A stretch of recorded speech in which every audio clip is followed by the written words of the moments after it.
Lorsque le jour se leva, le brigantin tournait la pointe de cadran et s'apprêtait à entrer dans la baie.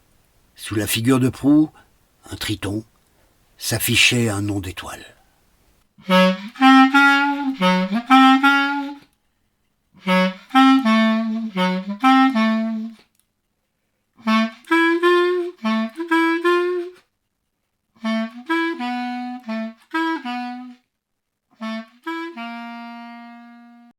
La revue Rue Saint-Ambroise et l'association Rue du Conservatoire vous proposent Tous les soleils du monde de Dominique Cuffy. Lecture Jean-Pierre Becker. Musique Charlie Nelson.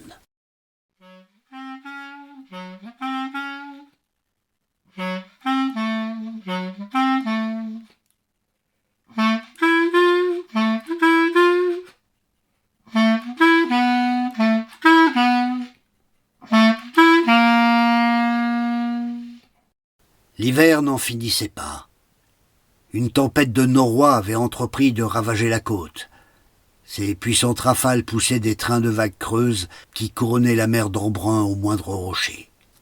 Remontant à la hâte leurs filets, les chaloupes de pêche côtière avaient viré le bord.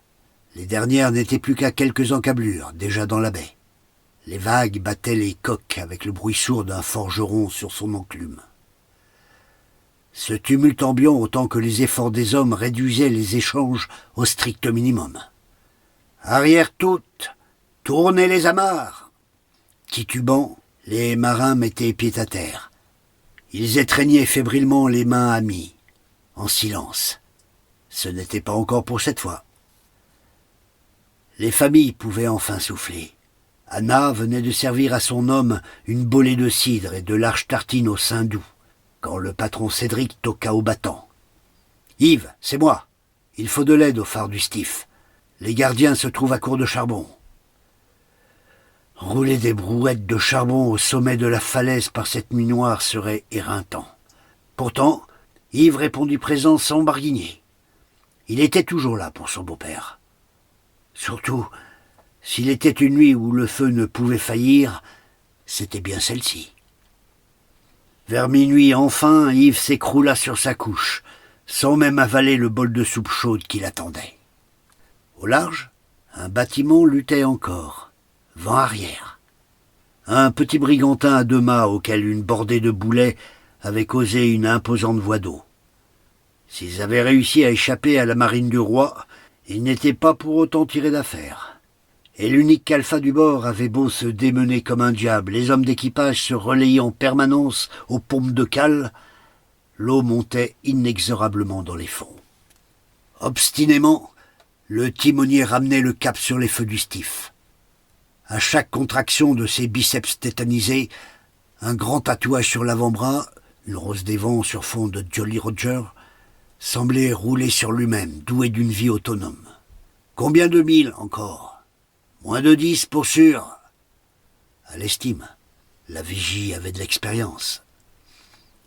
Lorsque le jour se leva, le brigantin tournait la pointe de cadran et s'apprêtait à entrer dans la baie. Sous la figure de proue, un triton, s'affichait un nom d'étoile.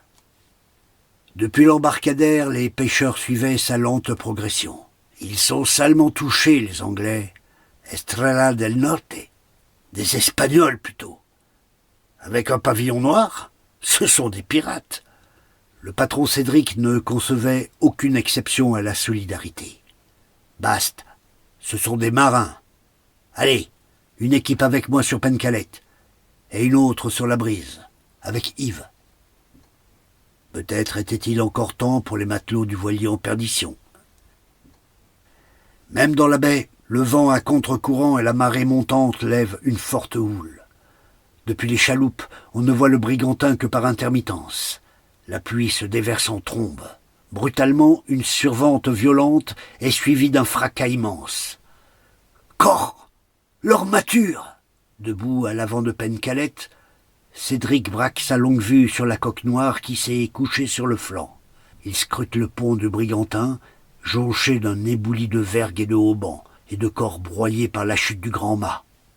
Coincé entre le bordé et un énorme tonneau, une silhouette agite le bras. Il y a au moins un survivant. La mise à l'eau du canot de sauvetage est périlleuse. Le vent, encore enragé, rejette dangereusement vers les rochers. Les avirons poussent sans défaillir. Les muscles et les nerfs des sauveteurs sont tendus à craquer. Partout, des corps sans vie et des débris éparpillés. Il n'y a qu'un rescapé.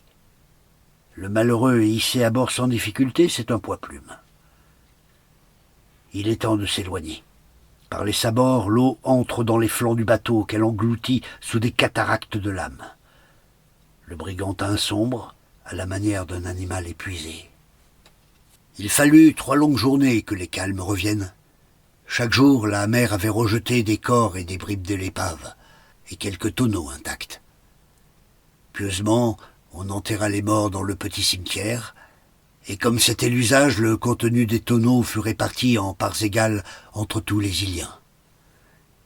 Ils étaient ainsi depuis toujours, acharnés à sauver les humains, oui, sans réserve, et déterminés à se partager équitablement toute marchandise livrée par les flots, sans remords.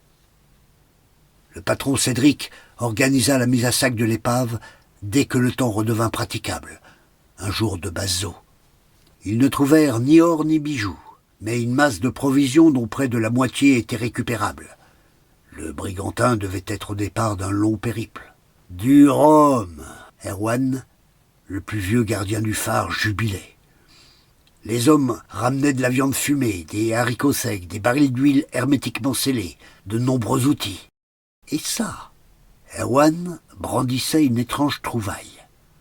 Emballé serré dans du papier huilé, un genre de livre à la couverture bleue, aux lettres dorées. Nul n'avait jamais lu de livre sur l'île. Celui-ci était fort joli. Anna en hérita.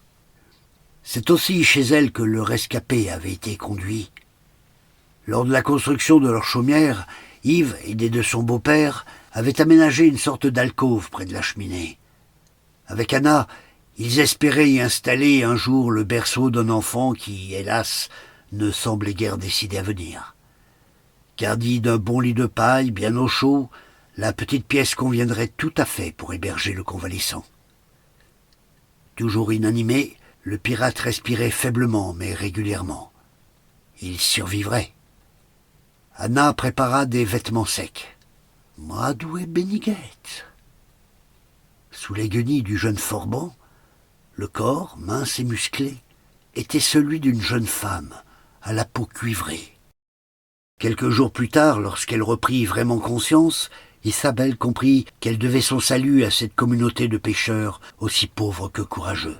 « Je m'appelle Isabelle. Et je parle votre langue. »« Où sont mes compagnons ?»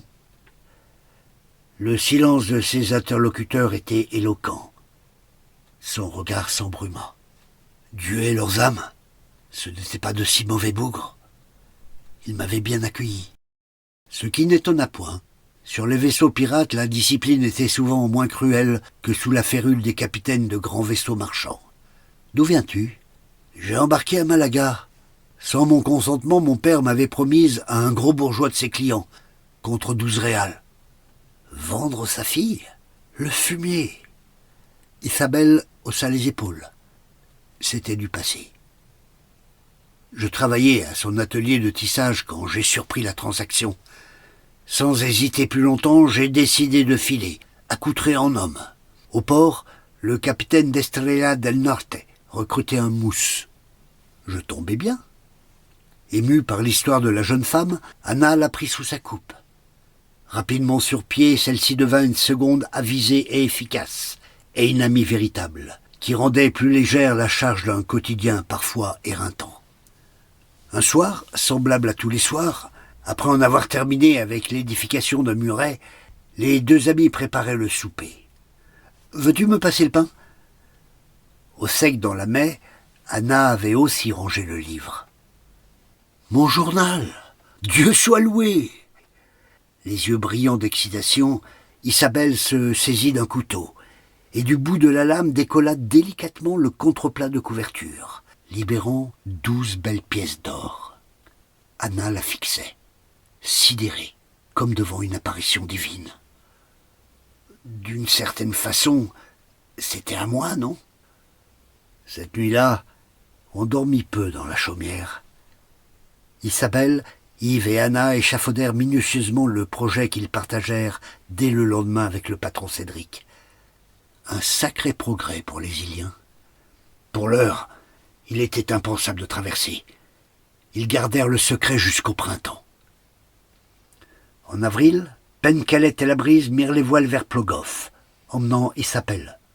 Les équipages restèrent absents 5 jours avant que le vieil Erwan annonce leur retour. Les Iliens se rassemblèrent, intrigués, sur l'embarcadère. Fièrement, Cédric débarqua 3 chèvres, 12 poules et 2 sacs de semences de blé noir, plus une palanquée de solides planches de bois bien épaisses, de quoi équiper toutes les chaumières de beaux volets au prochain hiver. Le chargement qu'Yves déposait sur le quai étonna plus encore. 6 balles de chanvre et un vrai métier à tisser. Anna regardait son amie avec admiration. « Tu as réussi ? Je n'y crois pas. » Mutine, Isabelle esquissa quelques pas de danse. « Ce n'est pas tout. J'ai même négocié 10 pièces de toile fine à livrer avant l'été. Olé !» Elle ajouta, mimant la confidence, « Le délai est court. Je tisserai seule cette première commande. Ensuite, je t'apprendrai. Tu seras si fier de coucher ton enfant dans de vrais draps. » La joie qui explosa alors dans le rire d'Anna ne pouvait mieux confirmer l'heureuse nouvelle. Yves faillit en laisser choir un ballot. Il avait dans les yeux tous les soleils du monde.